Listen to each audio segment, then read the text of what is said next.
have a follow-up question. Generally speaking, everything we do is for humanity. Why? Why are we working? Why do you care about the politics? Why do you care about multiplanetary species? Consciousness, you mentioned that, but like, yeah. Do you ever get like, feel like that's maybe not the case or not true? Well, I mean, there's certainly at times when I have doubts about these things.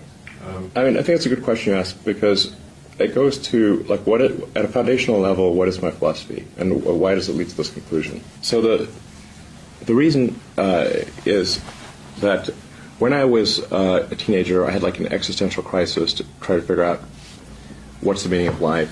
There doesn't seem to be any meaning. For me, at least, the religious texts, and I read all of them that I get my hands on, did not seem convincing. Then I started reading the philosophers. Be careful of like reading German philosophers as a teenager. It's definitely not going to help with your depression. So reading Schopenhauer and Nietzsche, I'm like, ugh. As an adult, it's much more manageable. But as a kid, you're like, whoa. So then I was like, man, I'm just like struggling to find meaning in life here. And then I read Hitchhiker's Guide to the Galaxy, and basically what Douglas Adams was saying is that we don't really know what the right questions are to ask. Like, the question is not what's the meaning of life. In the Hitchhiker's Guide to the Galaxy, and the Earth, it turns out, is a big computer. And its goal is to answer the question, what's the meaning of life? And Earth comes up with the answer 42.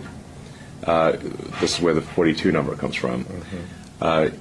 And 420 is just 10 times 42. One order of magnitude. Yeah. In that book, which is really sort of a book about, it's an existential philosophy book disguised as humor, they come to the conclusion that no, the real problem is trying to formulate the question. And to really have the right question, you need a much bigger computer than Earth. And so maybe like one way of characterizing this would be to say the universe is the answer. What is the question? What are the questions?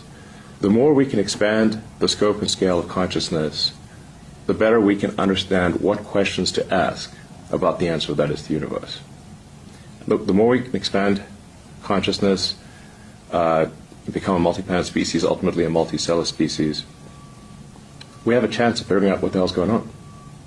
And so, and this is why I think we should have more humans and more digital, both biological and digital consciousness, and why we should become a multi-planet species and a multicellular species, is so that we can understand the nature of the universe.